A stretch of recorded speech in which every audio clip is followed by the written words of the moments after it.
शरीर में श्वास है तब तक ये शरीर है, और जिस दिन शरीर से श्वास निकल जाती है तो वो केवल शव बन जाता है, फिर वो शरीर नहीं रहता। शिव है तो शरीर है, शिव गया तो शव रह गया।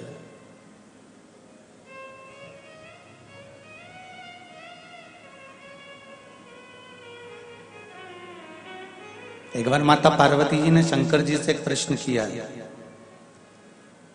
नवग्रह शिव महापुराण की कथा हैदराबाद भाग्यनगर से सुन रहे हो, जितने लोग भी आस्था चैनल पर, फेसबुक, यूट्यूब पर और इस पंडाल में कथा सुन रहे हैं, बड़े ध्यान से सुनना।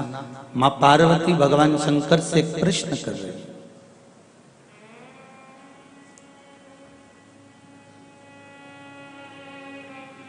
शिव भक्ति का सबसे सुंदर तरीका क्या है?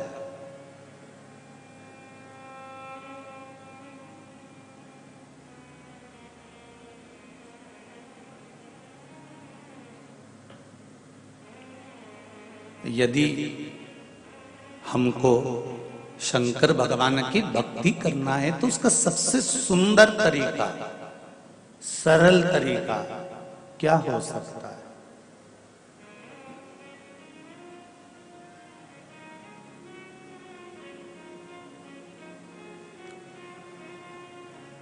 शिवजी ने कहा, पार्वती चलो। इस प्रश्न का उत्तर मैं आपको यहां पर नहीं दूंगा।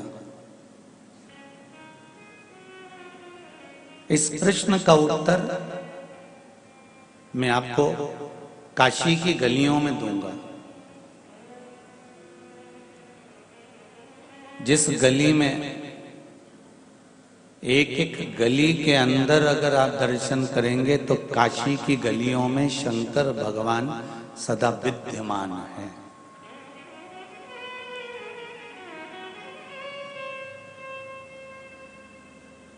काशी की गलियों में मेरा शिव विराजमान है।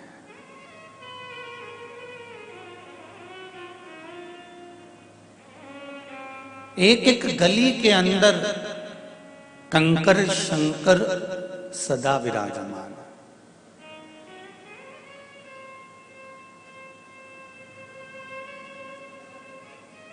काशी की गलियों में भगवान शंकर पार्वती जी को लेकर चले। नंदी को छोड़ दिया दूर। नंदी आप यहां रुको और अब हम और पार्वती को यहां से जाने दो, हमें कुछ बात करना है। ड्राइवर रह गया बाहर, शिव और पार्वती चल रही है अंदर। काशी की गलियों में भ्रमण करते करते करते करते करते मणिकर्णिका के घाट पर पहुंच गए। और मणिकर्णिका के घाट पर जब पहुंचे और मणिकर्णिका के घाट पर जब दर्शन किया मणिकर्णिका का, तो पार्वती जी ने शिव जी को देखा। शंकर भगवान से पार्वती जी ने कहा कि ये आप मुझे इस मणिकर्णिका के घाट पर लेकर आए हो, आप मुझे यहाँ लेकर पहुंचे हो, आप मुझे यहां लेकर आए हो, किस लिए? शिवजी ने कहा, पार्वती ये वो घाट है जहां पर मुर्दे एकत्रित होकर आते हैं और अग्नि में उनको सौंप दिया जाता है और उनकी भस्म तैयार हो जाती है, और वो भस्म फिर बाद में किसी काम की नहीं रहती, मुझ पर चढ़ती है और गंगा में विसर्जन हो जाती है।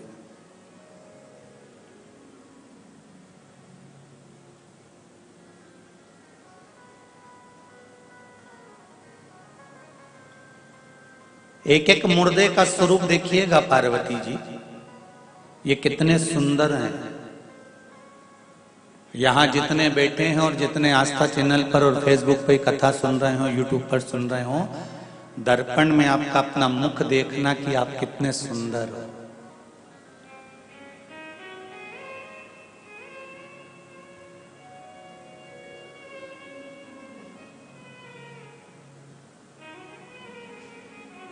इस सुंदरता को दर्पण में देखने के बाद में किसी के शरीर का ऑपरेशन हो रहा हो तो उस ऑपरेशन वाले शरीर को अंदर से देखना तो कितनी घृणा होगी।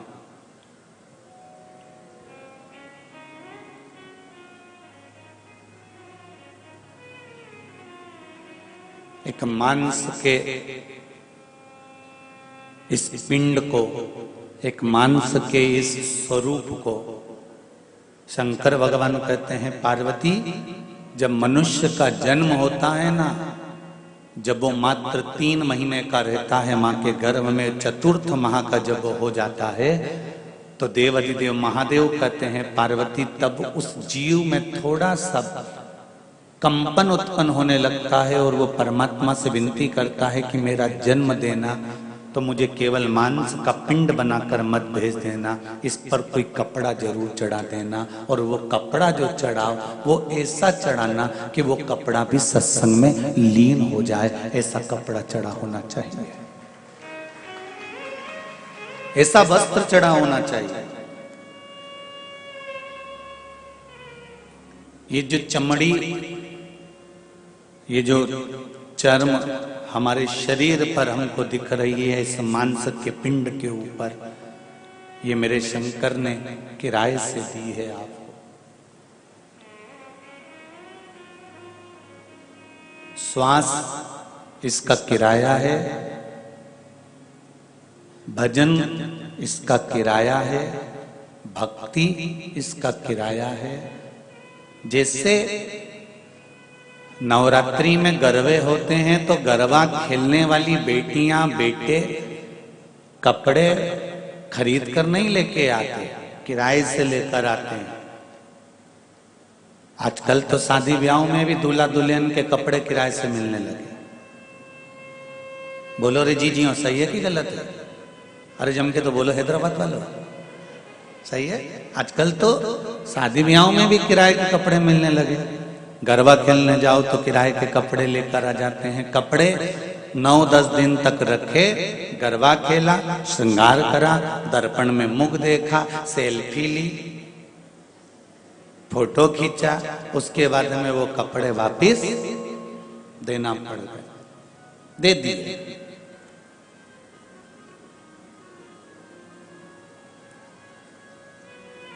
अब जो तुम लहंगा खरीद के लाई थी वो 10-12 जगह से फट गया, तो कपड़े वाला तुमसे कुछ बोलेगा कि नहीं बोलेगा? ईमानदारी से बोलो रे, बोलेगा ना? इतना महंगा लहंगा और ये फट गया है, 10 जगह से तुमने बेकार कर दिया है, इसके इतने मनके निकल गए हैं, इसका चार्ज अलग से लगेगा। उसी तरह फिर अलग से चार्ज देना पड़ा।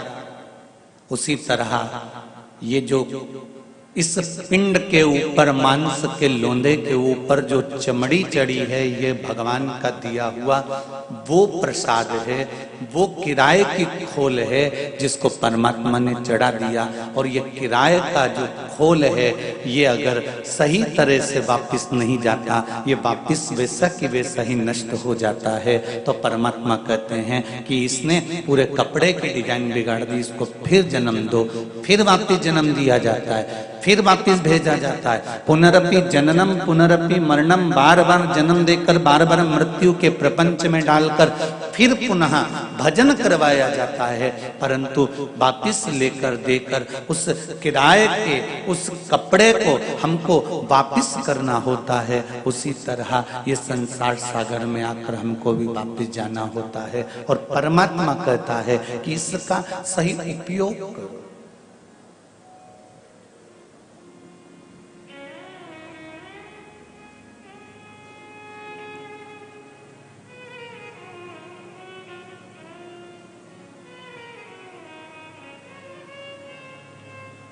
हीरा कितने का आता है? लाखों का, करोड़ों का। दर्पण कितने का आता है? 50 रुपए का, 100 रुपए का, 200 रुपए का। दोनों में कीमत किसकी ज्यादा होती है? हीरे की। पर हीरा पहनने के बाद सबसे ज्यादा जरूरत किस चीज की पड़ती है? अरे बोलो जम के, दर्पण की। वो 50 रुपए का दर्पण तुम्हारे हीरे की कीमत को साक्षी बनाता है कि तेरे चेहरे पर, तेरे कान पर, तेरी नासिका पर, तेरे सिर पर, तेरे गले में अच्छा लग रहा है। भले वो करोड़ों का हो गया, पर दर्पण जब तक तुम्हारे सामने नहीं होगा तब तक उस हीरे की कीमत तुम समझ नहीं पाओगे कि तुम्हारे पास आने पर कितनी है। उसी तरह शरीर भगवान ने दे दिया, पर इस हीरे की कीमत जब समझोगे, जब किसी शिव महापुराण के दर्पण में जाकर बैठोगे, तब समझ में आएगा कि हीरे की कीमत कितनी है। ये शिव महापुराण की कथा नहीं है, ये दर्पण है।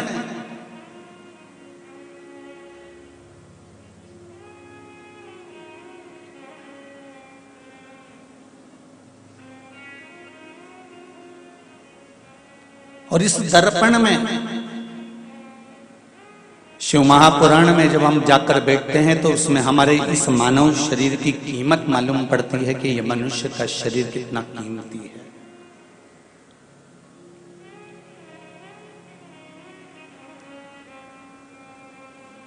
श्वास गिन गिन के तुझको मिलत है, ये लुटाने के काबिल नहीं है। ध्यान हरि का हृदय से न भूलो, ये भुलाने के काबिल नहीं है। बड़ी मुश्किल से नर्तन पाया, ये गंवाने के काबिल नहीं है। बड़ी मुश्किल से ये मनुष्य की देह में लिए। हीरा जैसा शरीर मिला है, हीरे जैसा स्वरूप मिला है, हीरे जैसी चर्म मिली है, हीरा जैसा परिवार मिला है, पर इसकी कीमत जब पहचानी जाएगी, जब दर्पण में जाकर बैठोगे कि इसकी कीमत क्या है। बहस करने में कीमत नहीं निकालना है हमको। दुनिया के लोग इसमें भी बहस कर लेते हैं, मैं तुम्हारी बड़ी बहू ज्यादा सुंदर कि छोटी बहू ज्यादा सुंदर। तो सास से पूछा जाए तो सास एक ही बात कहेगी, जो मेरी सेवा करे वो सबसे ज्यादा सुंदर। सही है कि गलत है? जो सेवा करे वो सुंदर। अब उसमें कई कहते हैं कि बड़ी बड़ी सुंदर दिखती है, छोटी बड़ी अच्छी दिखती है, मंजली अच्छी दिखती है, संजली अच्छी। नहीं नहीं नहीं नहीं, जो सेवा में तल्लीन रहे, जिसकी चित्तवृत्ति में, जिसकी बुद्धि में, जिसके मन में सेवा का प्रकल्प प्रबल रहे, समझ लो वही सुंदर। भीतर की भी तो सुंदरता दिखी जाती है।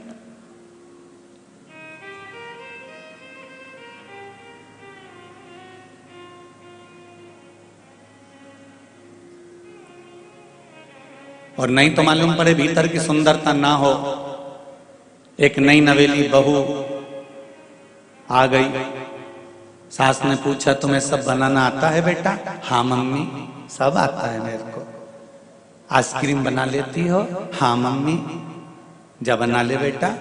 गई 1 किलो दूध, पहले तो बुक निकाल के लाई बैग में से, रेसिपी बुक, उसको पढ़ती जाए और उसमें से सब निकाल निकाल के 1 किलो दूध को धीमी आंच में हिलाओ, फिर उसमें ये पाउडर डालो, फिर हिलाओ, फिर ये पाउडर डालो, फिर हिलाओ, फिर उसमें शुगर डालो, फिर हिलाओ, फिर इसको हिलाने के बाद 1 घंटा फ्रिज में रख दो। और उस बहू ने पूरी रेसिपी तैयार करी, बुक अपने पेटी में रख दी। 1.5 घंटे के बाद सास फ्रिज खोली और पानी पीने के लिए गई तो आवाज लगाया, बहू ओ बहू। बहू दौड़ कर आई, हाँ मम्मी। ये फ्रिज में घंटा किसने रखा? बहू बोली, मम्मी मैंने रखा। क्यों? क्योंकि पुस्तक में लिखा था 1 घंटा फ्रिज में रखो।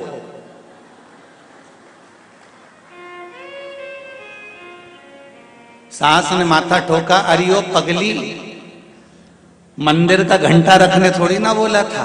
जो तूने वो गोल तैयार करा था उसको 1 घंटा फ्रिज में रखना था, और तू चली तो मंदिर का घंटा फ्रिज में रखकर आ गई। तो इस हम कह दें कि सास कह दे कि बड़ी बहू अच्छी है कि छोटी अच्छी है कि मंजली अच्छी है कि संजली अच्छी है, जो सेवा में तल्लीन है वो अच्छी है।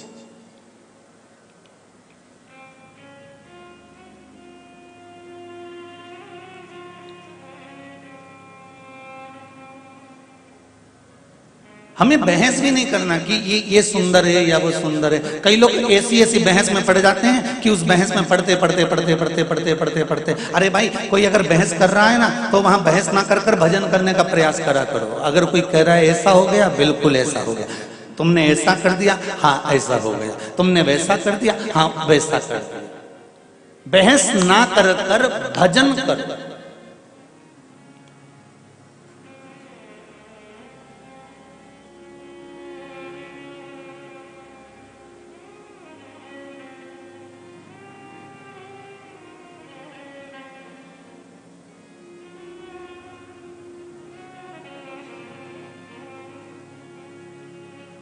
भजन में चित्त लगाओ, बहस ना। कोई कहे कि हाथी उड़ता है तो उससे कह दो हाँ भैया बिल्कुल तुम सही कह रहे हो। अभी कल की बात है, मैं जब खिड़की के बाहर कपड़े सुखा रहा था तब तार पे हाथी बैठा था। अगर कोई कह रहा है तो मान लो, ठीक है। अब उसको समझाओ, नहीं भैया हाथी नहीं उड़ सकता, तो फिर उसको बहस करने से कौन सा मतलब। अभी किसी ने कह दिया था बीच में, फेसबुक पे यूट्यूब पे खूब चला, किसी और वाले महाराज इतना उपाय बताते हैं बेलपत्री वाला, और उनका छोरा राघव 8वीं में फेल हो गया। तो हमने कहा ठीक है, हाथी तार पे बैठा, उसमें कौन सी दिक्कत वाली बात। पर एक बात कहना चाहूंगा दिल से, हृदय से, व्यासपीठ से, जितने भी इस शिव महापुराण के छोटे छोटे जो उपाय, जो शिव महापुराण में, स्कंद पुराण में, पद्म पुराण में, अग्नि पुराण में, नर्मदा पुराण में, लिंग पुराण में, ये सारी पुराणों में जो छोटे छोटे भाव लिखे जाते हैं, अगर इसको व्यक्ति दिल से करता है तो ये दिल से कहता हूं कि उसकी कामना पूर्ण जरूर होती है, पूर्ण जरूर होती है।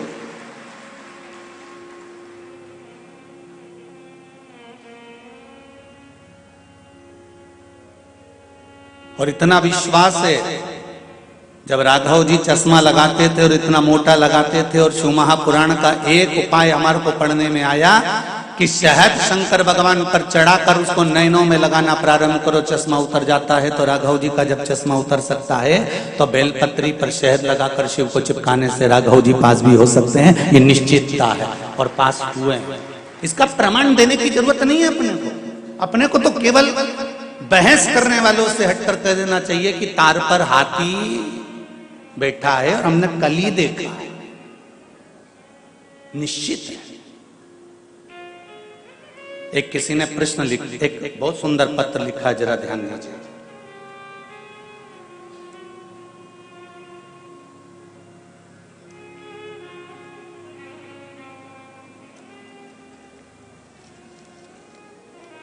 देखिए, राजलक्ष्मी सारड़ा, रामंतापुरा, हैदराबाद से हैं। कहीं बैठी हो तो हाथ जरूर उठाइएगा।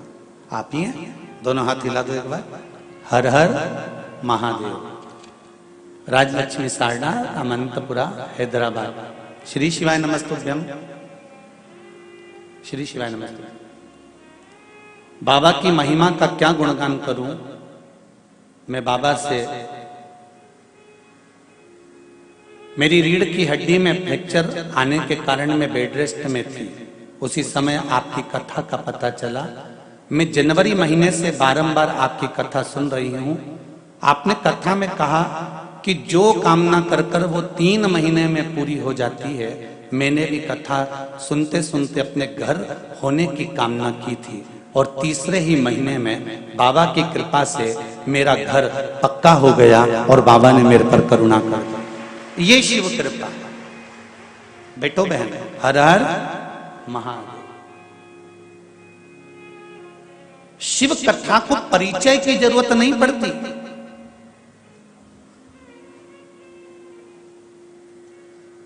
शिव कथा तो जो दिल से श्रवण करता है, हृदय से सुनता। कल हमारे हरिद्वार वाले जजमान दोनों आए हुए हैं। कल जब मिलने के लिए वहां पधारे तो उनके शब्द थे, गुरुजी शिव महापुराण की कथा करवाने के बाद व्यक्ति के हृदय को क्या मिलता है, हम अपनी वाणी से गुणगान नहीं कर सकते। ये इनके शब्द थे।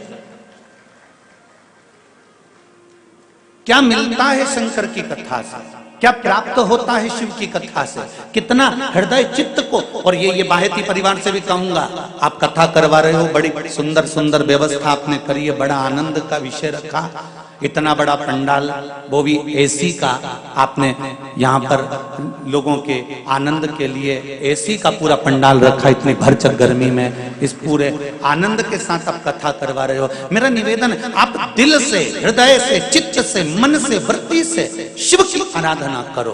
और जितने लोग इस पावन कथा को सुन रहे हैं, चाहे वो आस्था चैनल के माध्यम से सुने, फेसबुक यूट्यूब के माध्यम से सुने, चाहे इस पंडाल में बैठकर सुने, जिस समय आप इस पंडाल के अंदर प्रवेश करें, उस समय आपके हृदय में यह बात रहना चाहिए कि मैं शंकर से मन लगाने, दिल लगाने, मैं शिव से अपने दिल की बात बोलने के लिए आई हूं। और मेरा विश्वास है कि 3 महीने में मेरा देवाधिदेव महादेव उसको पूरा करेगा जरूर, ये निश्चितता है।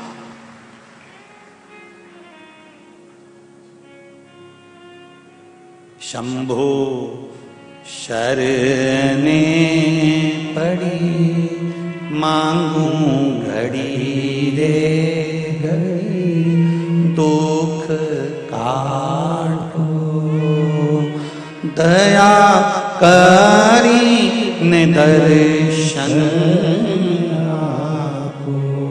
आप शिव की भक्ति में अगर डूबे हुए हो, शंकर के स्मरण में अगर डूबे हुए हो, शिव आराधना में अगर डूबे हुए हो, शंकर के मंदिर जाना अगर आपने प्रारंभ कर दिया है, शंकर को 1 लोटा जल चढ़ाना अगर आपने प्रारंभ कर दिया है, शंकर की भक्ति में अगर डूब चुके हो। एक प्रश्न आया था कल, वो कक्ष में रह गया है। प्रश्न था, साउथ से हम लोग कथा सुन रहे हैं और शिव महापुराण की कथा हम लोग बहुत दिल से सुनते हैं, थोड़ा सा भाषा का दिक्कत जरूर आता है, पर हम 15 माताएं एक टीवी पर कथा सुनती हैं और एक हिंदी जानने वाले को पास में बिठाकर कथा सुनते हैं। जो आप बोलते हो वो हमें तेलुगु में, मद्रासी में बोलकर बताता है और हम कथा समझते हैं। हमारा प्रश्न ये है, हमारा प्रश्न केवल इतना सा है कि हमारे इधर मंदिरों के अंदर जल चढ़ाने के लिए नहीं जाने देते, और हम पशुपति व्रत करें तो फिर कैसे करें।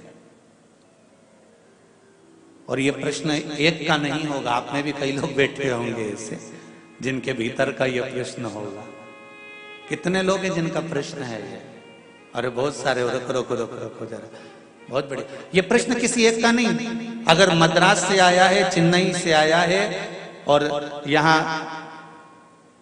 हैदराबाद वालों ने भी करा है, तो फिर कोई प्रश्न में जरूर कोई बात है। तो उन्होंने कहा कि हमको मंदिर के अंदर जल नहीं चढ़ाने देते या शिव मंदिर तक नहीं जाने देते, शिवालय तक, तो हम फिर पशुपति व्रत कैसे करें। शिव महापुराण की कथा कहती है कि कंकर में शंकर है।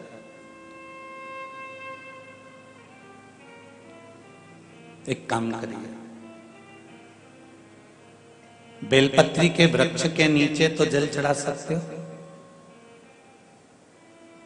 यदि बेलपत्री के वृक्ष के नीचे भी जल नहीं चढ़ा सकते, तो घर में जो शिवलिंग है उस शिवलिंग पर भी आप, अगर मंदिर में जाने की अनुमति हो तो जरूर मंदिर में जाकर इस व्रत को करो, और अगर मंदिर में जाने की अनुमति नहीं है तो फिर घर के शिवलिंग पर भी आप पशुपति व्रत कर सकते हैं, भगवान शंकर की आराधना कर सकते हैं। स्वीकार करेगा मेरा शिव, स्वीकार करेगा मेरा शंकर। दिल से अगर पुकारोगे तो वो दिल से सुनता है।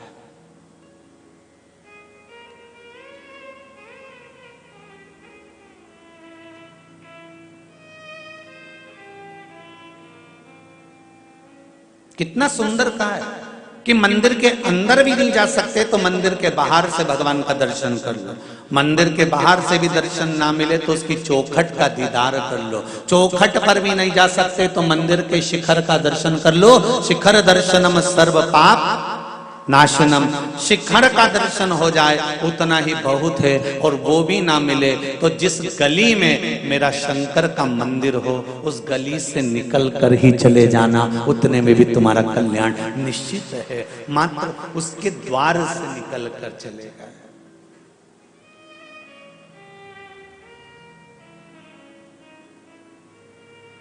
मात्र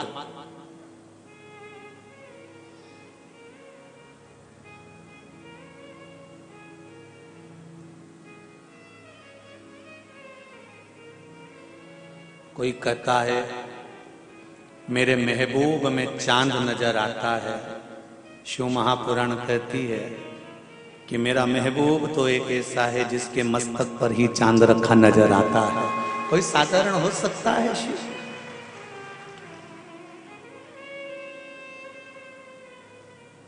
तुझ में रब दिखता है यारा मैं क्या करूं, शंकर के एक एक कंकर में मेरा शिव नजर आता है, कंकर के अंदर शंकर नजर आता है।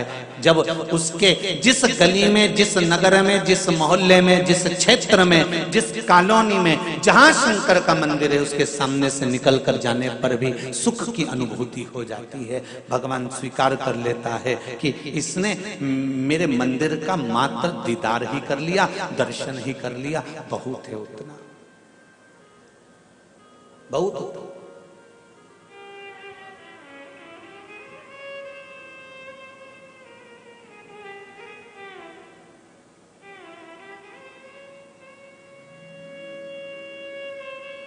मैंने तेरे ही भरोसे बाबा, तेरे ही भरोसे हवा बिच उड़ती जावांगी, बाबा डोर हत्तो छठी नामे कटी जावांगी। भोले मैं तेरी पतंग, शंभू मैं तेरी पतंग, हवा बिच उड़ती जावांगी, बाबा डोर हत्तो छठी ना मैं कटी जावांगी। महाराज विदुर जी महाराज की धर्म पत्नी पारसंवी, क्या नाम था विदुर जी की पत्नी का? जम के बोलो जल्दी।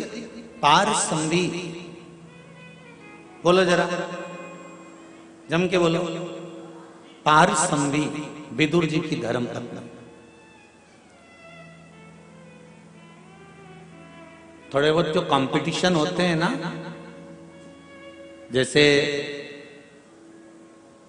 मुंबई के माहेश्वरी समाज द्वारा बहुत अच्छे अच्छे कंपटीशन होते हैं, अग्रवाल समाज द्वारा कंपटीशन होते हैं, अच्छा लगता है। उसमें ऐसे प्रश्न, वहां से खबर आती है कि गुरुजी कोई प्रश्न ऐसे लिख के भेजो और उसका उत्तर लिख के भेजो जैसे हम हमारी समाज में पूछें, और उसका उत्तर ढूंढने में इनको आनंद आए, समय लगे, और फिर जब रिजल्ट आए और हम उनको जब पुरस्कार करें तो हमको भी गौरवता महसूस हो कि कोई चीज दी गई। उसमें ये प्रश्न आना चाहिए कि विदुर जी की धर्मपत्नी, दुनिया के लोग कहते विदुरानी विदुरानी विदुरानी विदुरानी विदुर जी की पत्नी, उसका नाम क्या है? वो तो विदुर जी थे तो विदुरानी कर दी तुमने, डॉक्टर की डॉक्टरनी कर दी, मास्टर की मास्टरनी कर दी।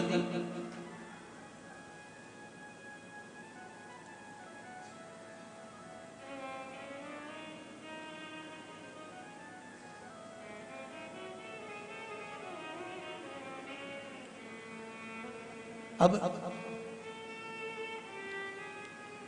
विदुर जी की विदुरायन कर दी, पारसंवी विदुर जी की धर्म पत्नी।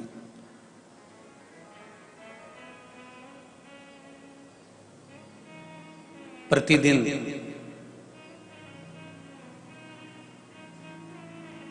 एक बेल वृक्ष के नीचे जाती थी, कंकर उठाती थी, बेल वृक्ष के नीचे रख देती थी, और एक लोटा जल जो घर से लेकर जाती थी स्मरण करती करती करती करती करती करती शिव को चढ़ाकर आ जाती थी।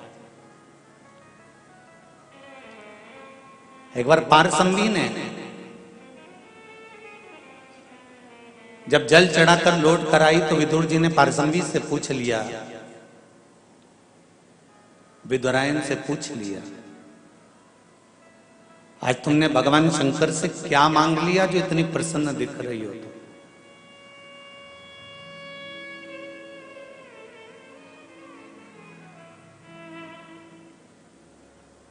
कई लोग कहते हैं टीवी के सामने बैठकर अगर आस्था चैनल पर कथा सुन रहे हैं और गुरुजी बोलते हैं 3 महीने में पूरी हो जाएगी, तो क्या टीवी के सामने बैठकर दिल से कथा सुनने पर पूरी होती है? तो वो बहन जी से पूछना, उन्होंने भी हमको यहाँ नहीं देखा होगा, ना हम उनको मिले होंगे। टीवी के माध्यम से कथा सुनी होगी और वहीं पर बैठकर मांगा होगा।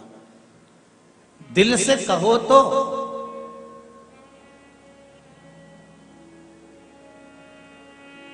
तुलसीदास जी कारागार में बैठकर जब हनुमान चालीसा की रचना करते हैं तो बंदर टूट पड़ते हैं अकबर के उस नगर में, और तुलसीदास जी को कारागार से मुक्त करना पड़ता है। कारागार के अंदर बैठकर भगवान का भजन करा, राम जपा, शिव जपा, कृष्ण जपा, तो भगवान वहां भी आ गए। एक चींटी, छोटी सी चींटी कहीं दब भी जाती है और परमात्मा का भजन करती है तो परमात्मा आते हैं। हाथी का पांव मगर ने पकड़ लिया तो परमात्मा आते हैं। 7 ताले में बंद होकर भी आप भगवान को पुकार रहे हो और दिल से पुकार रहे हो तो परमात्मा मिलेगा जरूर। भगवान की भक्ति अगर दिल से कर रहे हो तो वो सुनेगा जरूर, मिलेगा। आप में से कई लोग ऐसे भी होंगे जिन्होंने शिव जी से विनती करी होगी कि एक बार हैदराबाद में शिव महापुराण की कथा जरूर हो जाए। और बाबा ने सुनी कि नहीं सुनी? अरे बोलो तो जरा, सुनी ना हैदराबाद वालों? दिल से सुनी और बाबा सुना, कथा हुई। बाहेती परिवार को बाबा ने कृपा करी और बाहेती परिवार ने ये कथा का आयोजन रखा। कहीं शिव कृपा हुई, शंकर की करुणा हुई। बैठ जाओ बाबू।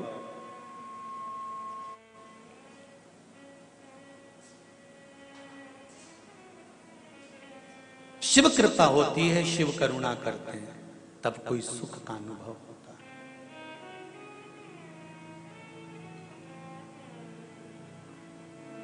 आज पारसंवी तुम इतनी खुश हो, विदुर जी विदुरायन से कह रहे हैं आज आप बड़ी प्रसन्न दिख रही हो, क्या मांग लिया आपने बाबा से? विदुरायन कहती है, पारसंवी कहती है, जो किसी ने नहीं मांगा वो मैंने मांगा। दुनिया के लोग मंदिर में जाते हैं तो भगवान से कहते हैं भगवान मुझे ये दे दो, भगवान मुझे वो दे दो। विदुरायन कहती है आज मैंने भगवान से कह दिया कि जो तुम्हारा सबसे श्रेष्ठ भक्त हो, जो तुम्हारी आराधना दिल से करता हो, उसकी सेवा करने का मौका मुझे दे दो। पारसंवी कहती है जो तुम्हारा श्रेष्ठ भक्त हो, जो तुम्हारी सेवा दिन रात करता हो, दिल से करता हो, दिखावे से नहीं, हृदय चित्त से करता हो, उसको मुझे सेवा का मौका दे दो। भगवान विदुर जी महाराज को हंसी आ गई और विदुर जी ने कहा विदुरायन से, घर में कुछ भी तो नहीं रहता, तू क्या देगी उन शंकर के भक्त को? सेवा करने वाले को भी तो सेवा की जरूरत पड़ती है, तो क्या प्रदान करेगी? तो विदुरायन कहती है, पारसंवी कहती है जब मौका मिलेगा तब सोचेंगे। इनको ये नहीं मालूम था कि शंकर का गुणगान करने वाले, शिव की भक्ति में डूबने वाले, शिव की सेवा करने वाले कोई दूसरे नहीं होंगे। विदुर जी को मालूम नहीं था कि दुर्योधन ने 56 भोग बनाकर रखे थे, ढेर सारे पकवान बनाकर रखे थे, और जिसके घर में वीआईपी पार्टी होती है व्यक्ति वहां जाना पसंद करता है, पंगत में भोजन करना पसंद नहीं करता। अगर भगवान कृष्ण चाहते तो वीआईपी पार्टी में चले जाते, भगवान कृष्ण चाहते तो दुर्योधन के घर चले जाते, भगवान कृष्ण चाहते तो 56 भोग खाने चले जाते, भगवान कृष्ण चाहते तो 56 मेवा पकवान पाने के लिए चले जाते। पर उन्होंने 56 भोग त्याग दिए और जो विदुरानी ने मांगा था कि शिव के सेवक, शंकर के भक्त की सेवा मुझे करने का मौका मिले, और कृष्ण दौड़कर विदुरानी के घर चले जाते हैं, ये शिव कृपा से मिलता है।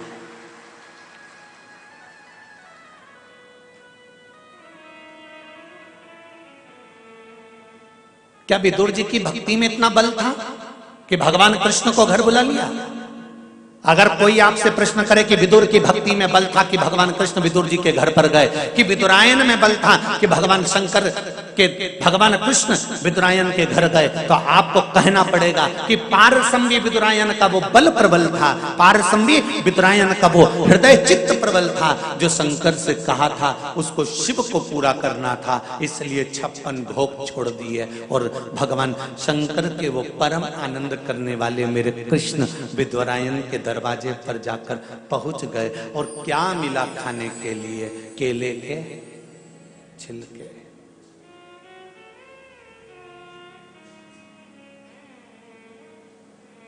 किसी ने अंदाजा लगाया?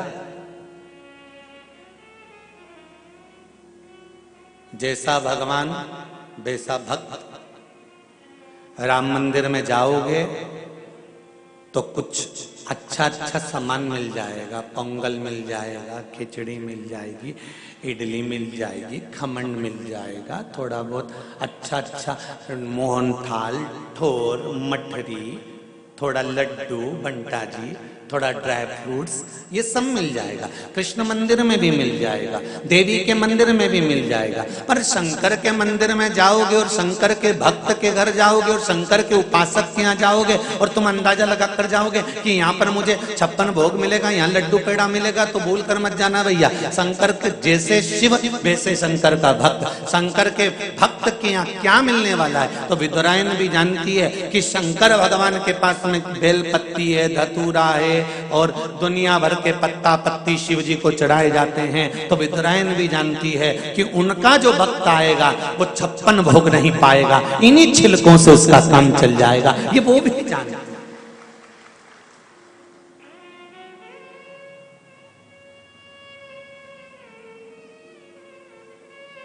बहुत वीआईपी को बुलाओ ना तो वीआईपी जैसी व्यवस्था करना पड़ती है, साधारण को बुलाओ तो साधारण जैसी व्यवस्था करना पड़े न। जरूरत है ही क्या? आए खाए पिए मौज करे चल दिए।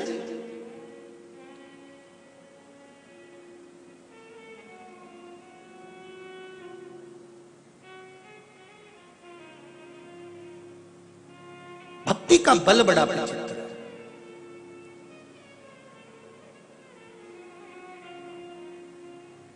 और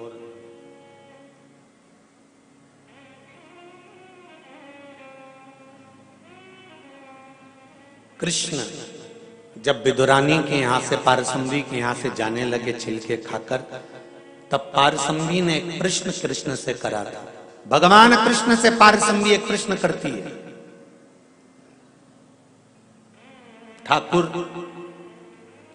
हे कृष्ण, भगवान ऐसा क्यों करता है? जो भक्त की परम प्रिय वस्तु होती है, परमात्मा उसको क्यों ले लेता है भक्त से? क्यों? भगवान कृष्ण ने कहा, विदुरानी जी, ओ काकी, आप शंकर की भक्त हो, शिव की उपासक हो, शंकर पर एक लोटा जल चढ़ाती हो आप, बेलपत्री के वृक्ष के नीचे प्रतिदिन जाती हो आप,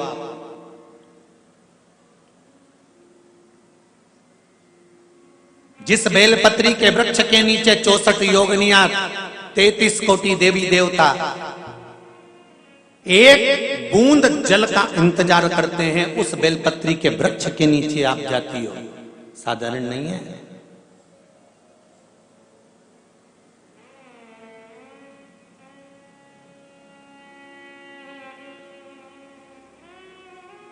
तीन तरह का बेलपत्र का वृक्ष होता है, बहुत सावधानी से सुनिएगा, नवग्रह शिव महापुराण कथा हैदराबाद को। एक बेलपत्री का वृक्ष आप खड़े होना आपके घुटने तक होगा,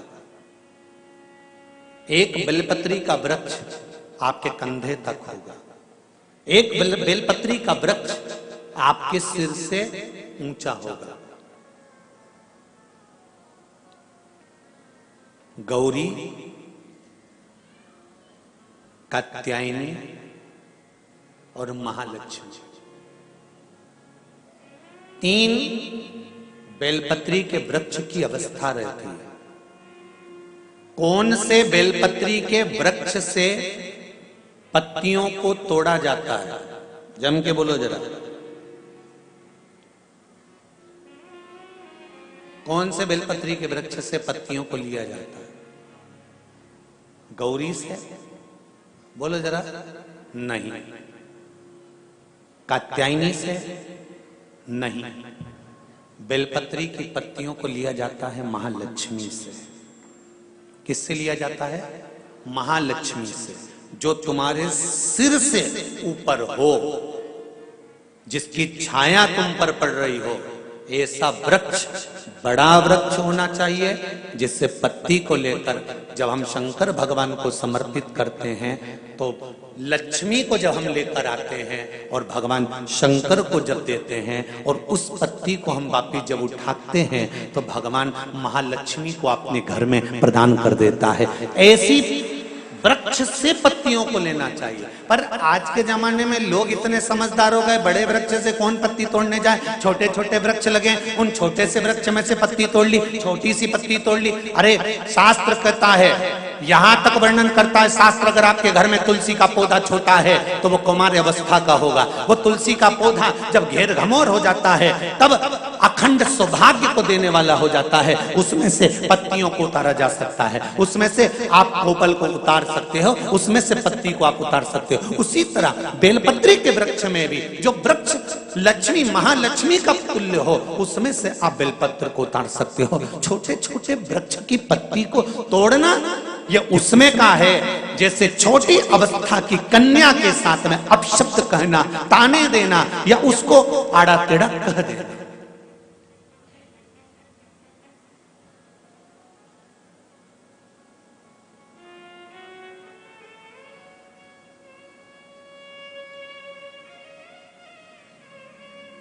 नवरात्र में कन्याओं का भोजन कराती हो कि सौभाग्यवती माताओं का भोजन कराती हो? जल्दी बोलो। कन्याओं का। तो सौभाग्यवती को कराने में क्या दिक्कत है? नवरात्रि में सौभाग्यवती को भोजन कराने में क्या दिक्कत है?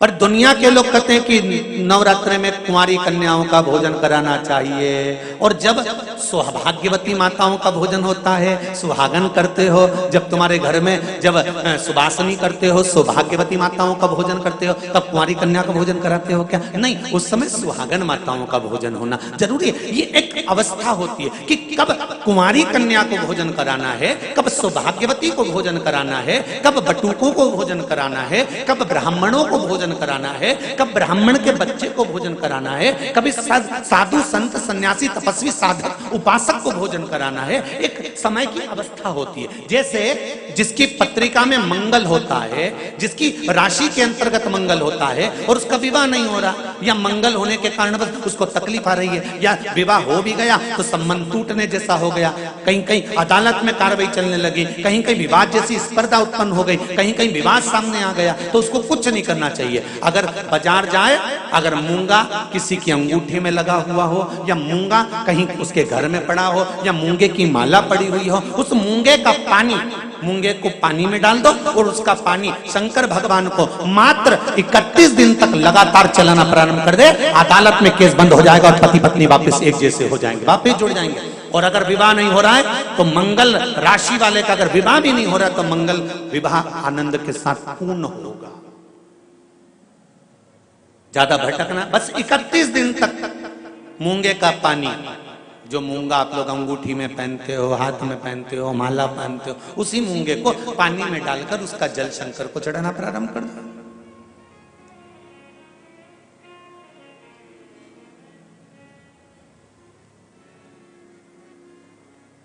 मूंगे के शिवलिंग का निर्माण किस देवता ने करा था? लिंग पुराण में आता है, शिव महापुराण में भी है। अगर आपके घर में गीता प्रेस गोरखपुर की शिव महापुराण की कथा हो तो उसमें भी पढ़िएगा कि किस किस देवता ने कौन कौन सा शिवलिंग का निर्माण किया है। मूंगे के शिवलिंग का निर्माण सर्पों ने करा था।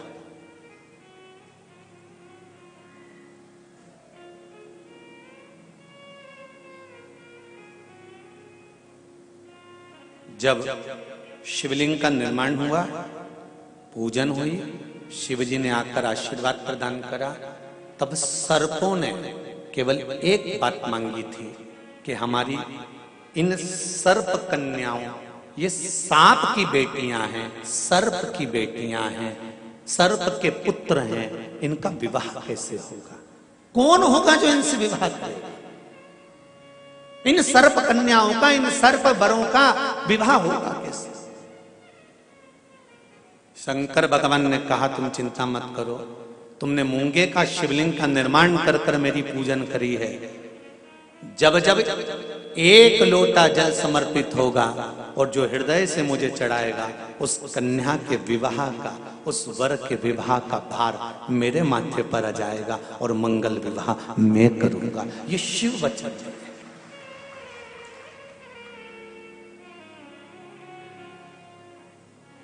एक बहुत सुंदर सा प्रसंग है, जरा ध्यान दीजिएगा। कई लोग कहते हैं हमारा गुस्सा कंट्रोल में नहीं आता, हम बहुत गुस्सा आता है गुरुजी। कोई कहता है मेरी बहू को गुस्सा आता है, कोई कहती है मुझे गुस्सा आता है, कोई कहता है मेरे बेटे को आता है, कोई कहता है मेरे बच्चे को आता है। गुस्सा कंट्रोल नहीं होता, अपशब्द निकल जाता है, ताने निकल जाते हैं, आड़े टेढ़ा निकल जाता है, आप शब्दों पर अपशब्द निकल जाते हैं, बाद में पछतावा भी होता है, बाद में दुख भी होता है, बाद में मन में सोचने में आता है कि ये क्यों हो गया। तो कुछ दिन मूंगे का पानी, अगर मूंगा नहीं हो तो केवल जल का पात्र, उसमें केवल एक हरी मूंग डालकर शिव जी को वो जल चढ़ाना प्रारंभ कर दो। 15 दिन 20 दिन प्रतिदिन शंकर को जल चढ़ाना प्रारंभ तो करो। क्रोध कितना भी तेज आ रहा होगा, संयम में आना प्रारंभ हो जाएगा और मुख से अपशब्द निकलना बंद हो जाएगा। संयमित वाणी के लिए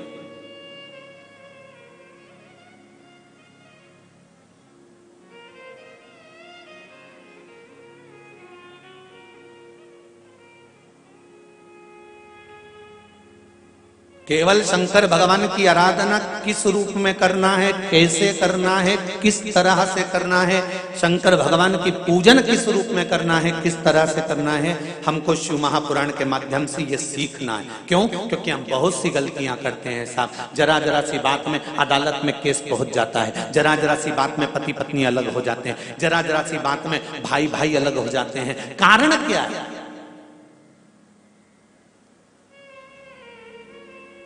उसका कारण क्या है? जेठानी को मालूम है मेरा पति कमा रहा है, देवरानी को मालूम है मेरा पति कमा रहा है, जेठानी को देवरानी को दोनों को मालूम है कि सास और ससुर की जो जायदाद होगी वो आधी आधी मिलेगी। फिर लड़ाई किस बात की है? फिर विवाद किस बात का है? फिर भाइयों में तकलीफ किस बात की है? फिर ननंद को मालूम है कि मेरे को भी एक दिन जाना है और भाभी को भी यहाँ पर रहना है, तो फिर ननंद और भाभी में विवाद किस बात का है? हमें बस ये समझना है कि लड़की अच्छी देखी, परिवार अच्छा देखा, कुटुंब अच्छा देखा, लड़का अच्छा देखा, परिवार अच्छा देखा, फिर विवाद किस चीज के लिए होता है? वो विवाद किसी दूसरी चीज का नहीं होता। विवाद केवल हमारे ग्रहों का, हम जो सोचते हैं, बहुत अभिलाषा लेकर आते हैं, वो पूर्ण नहीं होती तो तकलीफ आती है। उसको पूर्ण करने के लिए परिवार वालों पर जोर नहीं दिया जा सकता, उसको पूर्ण करने के लिए मेरे देवाधिदेव महादेव से कहा जा सकता है कि तेरे भरोसे पर यह कार्य किया, तेरे बल पर करा। विदुरानी ने कहा भगवान कृष्ण से, ठाकुर एक बात आपसे पूछना है।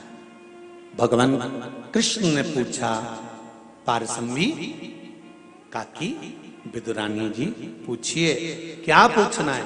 विदुरानी कहती है मुझे केवल इतना सा पूछना है कि भगवान अपने भक्त से उसकी प्रिय चीज, उसकी प्रिय वस्तु क्यों छीन लेता है? भगवान कृष्ण कहते हैं, पारसम्भी काकी जी, विदुरायन जी, जिस समय आपकी कोई चीज भगवान छुड़ा ले तब आपको नाचना चाहिए, खुश होना चाहिए। क्यों? पूरी दुनिया के सेठों को छोड़कर परमात्मा को तू ही ऐसा सेठ मिला जिससे कुछ लेकर परमात्मा गया है। पूरी दुनिया के सेठों को छोड़कर परमात्मा को केवल तू सेठ मिला। तेरे पास परमात्मा आया और तुझसे कुछ लेकर गया है। जब तुम्हारी कोई वस्तु तुम्हारे पास से चली जाए, कोई चीज तुम्हारे पास से चली जाए, तो उसमें दुख नहीं मनाना। परमात्मा ने दिया था, परमात्मा लेकर चले गया, उसमें तुम प्रसन्न होना कि वो देव अधिदेव महादेव ने दी थी और उसने वापिस ले ली है, उसमें दुख नहीं करना।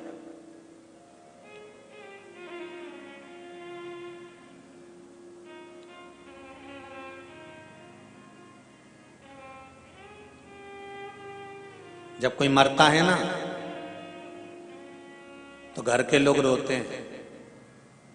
इनको कोई रुलाता है?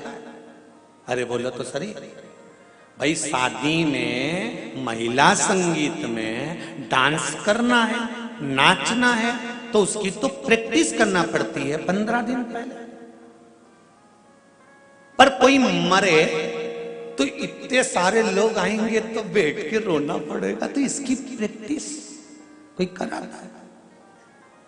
अरे बोलो जम के कोई कराएगा? नहीं, इसकी प्रैक्टिस नहीं कराई जाती और रोने की प्रैक्टिस नहीं कराई जाती। पार्वती जी ने शिव जी से पूछा कि ये मरने के बाद परिवार वाले क्यों रोते हैं? शंकर भगवान ने कहा ये मरने के बाद परिवार वाले व्यक्ति के लिए नहीं रोते, वो इसलिए रोते हैं कि इतना भरा पूरा मेहनत कर कर कर चले गया, सब जोड़ कर छोड़ कर चले गया, जिंदगी के सुख के दिन आए थे और 2 रोटी सुख से नहीं खा सका, पूरी जिंदगी कमा कमा कमा कमा आखिरी में छोड़ा गया और फोटो पे प्लास्टिक के फूल की माला चढ़ गई। इसलिए रोना आ रहा है कि सब छोड़ कर चले गया। जो जिंदगी भर मेहनत करी, अब खुशी का समय आया था, अच्छा समय आया था, गोल्डन समय आया था और बड़ा सुंदर समय आया था, जिस समय खाने की समय था, एंजॉय का समय था, फुल एंजॉयमेंट जीवन को जीना था, उस समय पर जाने का समय हो गया। निवेदन करूंगा हैदराबाद वालों, जितने लोग आस्था पर कथा सुन रहे हैं, फेसबुक यूट्यूब पर सुन रहे हैं, प्रतिदिन हर पल हर क्षण हर घड़ी जितने दिन आपकी जिंदगी के हैं, ये मत सोचना कि परसों के दिन मैं अच्छे से ये कर लूंगा, मैं कल ये कर लूंगा, मैं नरसों ऐसा कर लूंगा, मैं 8 दिन बाद ऐसा कर लूंगा, मैं 15 दिन बाद ऐसा कर लूंगा। नहीं, शिव महापुराण की कथा कहती है काल करे सो आज कर। जिंदगी का कोई ठिकाना नहीं, श्वास का कोई भरोसा नहीं, इस मनुष्य देह का कोई ठिकाना नहीं, कब जाना पड़ जाए। इसलिए रोज प्रतिदिन सुबह से उठने के बाद अपनी दिनचर्या को इससे जीना कि कल का दिन आए कि नहीं आए, आज ही फुल एंजॉयमेंट, खूब जोरदार छोटी मोटी करके डेंटिंग पेंटिंग करके खाया पिया मौज करा और अपनी जिंदगी को मस्त जिए, रो कर नहीं। नहीं तो सुबह से उठे और रोकर जिंदगी जी रहे हो। बहू ने ऐसा कह दिया, सास ने ऐसा बोल दिया, देवरानी ने ऐसा कर दिया, नंदन ने ऐसा कर दिया, तुम्हारे भाई ने ऐसा कह दिया, तुम्हारे बंधु ने ऐसा कर दिया, काका जी ऐसा बोल रहे थे, रिश्तेदार ऐसा बोल रहे थे, फूफा जी ऐसा बोल रहे थे। नहीं, सुबह से उठो और चेहरे पर स्माइल हो और मुख पर श्री शिवाय नमस्तुभ्यम हो। घर के लोग भी कहें बहू आज बड़ी प्रसन्न दिख रही है, तो कह देना शिव महापुराण की कथा में जीने का तरीका सीख लिया है, कब मर जाऊं ठिकाना नहीं, इसलिए रोज एंजॉयफुल जीना चाहती हूं, अपनी जिंदगी को फुल एंजॉयमेंट के साथ जीना चाहती हूँ, कब मर जाऊं इसका क्या ठिकाना। इसलिए जोरदार जोरदार तो हम ये भी नहीं कहें कि बहुत सोना चांदी पहनो, तुम तो तुम्हारे पास जो अच्छी अच्छी साड़ी रखी हो उनके पटली लगा लगा के अच्छी जोरदार पहनो, क्योंकि सब धरी की धरी रह जाएगी, बाद में दूसरे पहनेंगे, तुम ऊपर क्या पहनोगे? फिर ऊपर जाके क्या याद करोगी? यमराज से कहोगी ये यमराज वंश मोर,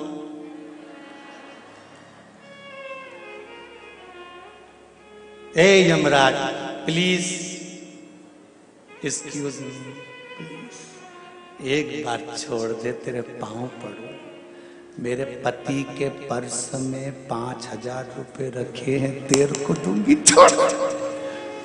यमराज के चल रही है लीला, अरियो कमला चल, सुने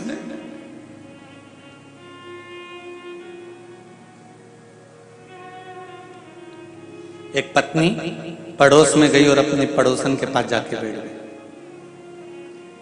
पड़ोसन ने कहा तेरा मुंह क्यों उदास है? पड़ोसन ने जैसे ही पूछा तो पत्नी ने कहा मेरा पति बहुत झूठ बोलता है, इसके बराबर संसार में कोई झूठेला पैदा ही नहीं हुआ होगा।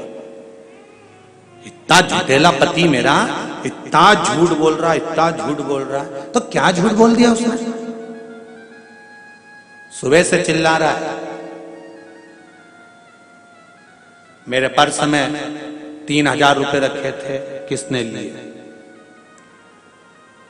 सुबह से चिल्ला रहा।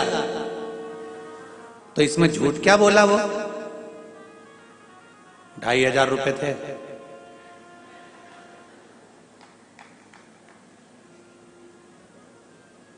मैंने खुद पर्स में से निकाले 2500। अब बताओ इतना झूठेला पति कहां से ला? पड़ोसन ने माथा ठोका, अरे ओ तू उसको झूठेला कह रही है, तू तो चोट्टा या तू खुद तो चोटी, तूने उसके पैसा निकाले क्यों? पर सही तो बोलना चाहिए ना। झूठ बोल रहा है कि 3000 थे, 3000 थे, 3000 थे। मैंने तो खुद देखा ना 2500 थे। अपने जीवन को मस्त जी। नवयुवक बच्चे बहुत जल्दी नर्वस हो जाते हैं। एक व्यापार डाला, व्यापार नहीं चला। मम्मी मैंने बहुत मेहनत करी। मां कहती है चिंता मत कर।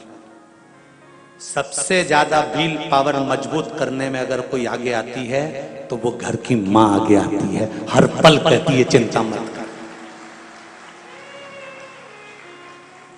लोग कहते हैं माता पिता का जिंदगी में होना क्यों जरूरी है? शिव महापुराण की कथा कहती है अगर माता पिता हैं तो कार्तिक के तारकासुर को मार सकता है अगर शंकर और पार्वती हैं। गणेश जी भी दुष्टों का संहार कर सकते हैं अगर शंकर पार्वती है। अशोक सुंदरी भी संहार कर सकती है अगर शंकर पार्वती हैं। घर में जब तक बुजुर्ग माता पिता रहते हैं बच्चों का व्हील पावर मजबूत करते रहते हैं। घाटा लग गया ना, कोई बात नहीं, चिंता मत करना, मेरे पास में थोड़ा पड़ा है, चूड़ा ले जा, बेचिया, कर्जा निपटा दे, चिंता मत करना, फालतू की चीज मत सोचना। हो गया ना, जमीन पड़ी है ना गांव में, वो बेच देंगे, चिंता मत करना। एक माँ और एक पिता अपने बच्चों का व्हील पावर मजबूत करते रहते हैं। हर पल कोई संत, कोई साधु, कोई सन्यासी, कोई तपस्वी, कोई साधक, कोई उपासक अगर दुनिया में कोई है तो वो आपके घर में रहने वाले बुजुर्ग माता पिता हैं। ये संत, साधु और सन्यासी से कम नहीं है, ये किसी ब्राह्मण और संत से कम नहीं है। हर पल अपने बच्चों का व्हील पावर मजबूत करते हैं। मेरा बच्चा बोलता नहीं है, बहू कहती है ये 2 साल का हो गया, बोलता नहीं है। माँ कहती है चिंता मत कर, छोटा है ना, अभी तो रुक तो जा, धीरे धीरे सीख जाएगा, बोलेगा, चिंता मत कर। माँ उसका व्हील पावर मजबूत करती जाती है।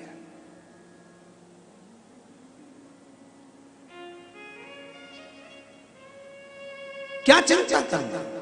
अब सौंप दिया इस जीवन का सब भार तुम्हारे हाथों में, हे हार तुम्हारे हाथों में और जीत तुम्हारे।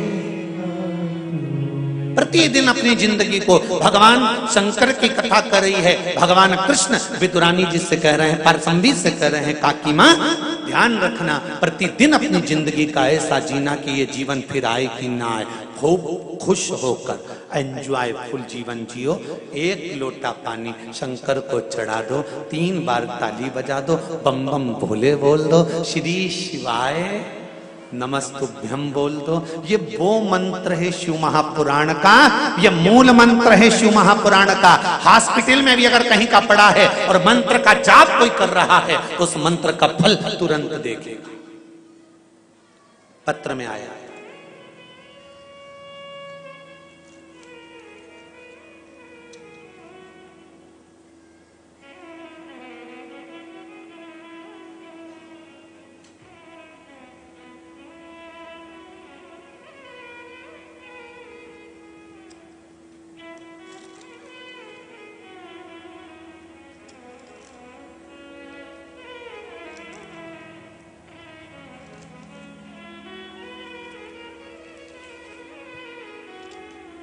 शर्मिला बजरंग लाल जी काकानी हैदराबाद। कहीं बैठे हैं? हाथ उठाइएगा। शर्मिला बजरंग लाल जी काकानी हैदराबाद। कहीं बैठे हो? हाथ हिलाइएगा, दोनों हाथ हिलाओ। हर हर महादेव। आपने पत्र में लिखा है दीदी, पहले तो धन्यवाद दूंगा कि आप लोग दिल से पत्र लिख रहे हो, और बाबा देवाधिदेव महादेव ने जो आप पर कृपा करी है उसका पूरा आनंद आपने पत्र के माध्यम से लिखा। जोरदार ताली बजाओ। बहुत बहुत साधुवाद। श्री शिवाय नमस्तुभ्यम। प्रणाम। पशुपतिनाथ व्रत के महिमा का और एक लोटा जल, इन सबका मैं क्या वर्णन करूं। आपने जो जो उपाय बताया मैंने किया। इन सबका मैं क्या क्या वर्णन करूं गुरुदेव। 3 साल पहले मेरे पति बजरंग लाल जी की तबीयत बहुत खराब हो गई थी। हार्ट का प्रॉब्लम, शुगर, बीपी। डॉक्टर ने कहा था बाईपास कराना पड़ेगा। शुगर 500 थी, बीपी 200 रहती थी। हमारे भाई साहब जी, जेठ जी ने कहा आप शिव महापुराण की कथा सुनो। फिर हमने तब से कथा सुनना प्रारंभ किया और मैंने माला श्री शिवाय नमस्तुभ्यम की जपना प्रारंभ किया। 1 लोटा जल चढ़ाना और फिर पशुपतिनाथ का व्रत किया। फिर 2 महीने के बाद डॉक्टर के पास गए तो डॉक्टर ने कहा टेस्टिंग करवाओ। बोले हमने टेस्टिंग किया तो रिपोर्ट देखकर डॉक्टर परेशान हो गया और डॉक्टर ने कहा इनका बाईपास की जरूरत नहीं है, बस एक ही स्टंट बिठाना पड़ेगा और बीपी भी अभी नॉर्मल है और शुगर भी नॉर्मल है। ये शिव कृपा है। बेटो बहन, श्री शिवाय नमस्ते। शिव उदारता किसको कहते हैं?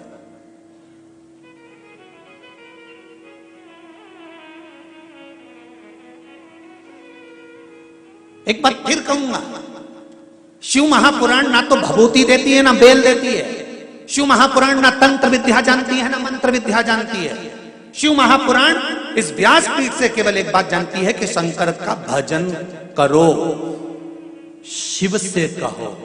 पड़ोसन से कहोगे तो वो अपनी जायदाद का हिस्सा नहीं देगी, सास से कहोगे तो वो सब कुछ दे देगी। शंकर इस मृत्यु लोक का देव है, उससे दिल से कहो, वो दिल से देना प्रारंभ कर देता है।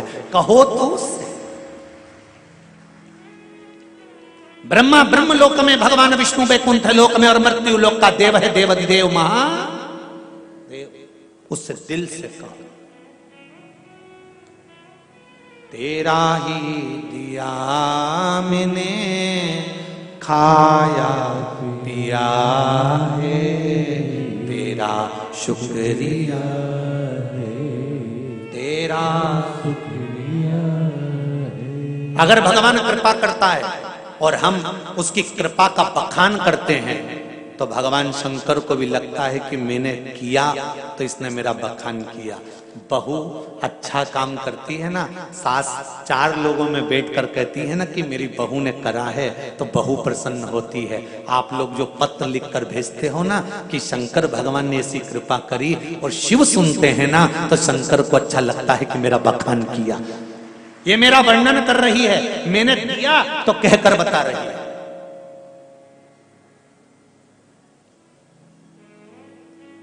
एक नथ, कबीरा कहते हैं, एक नथ पति पत्नी को दिलाता है तो पत्नी पूरे मोहल्ले में दिखाती है मेरे पति ने दिलाई है, मेरे पति ने दिलाई है।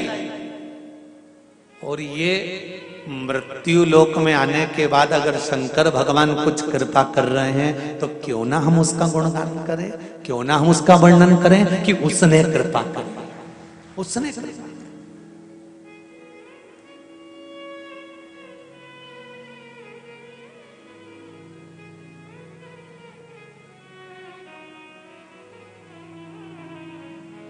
ये उसकी कृपा बिना नहीं हो सकता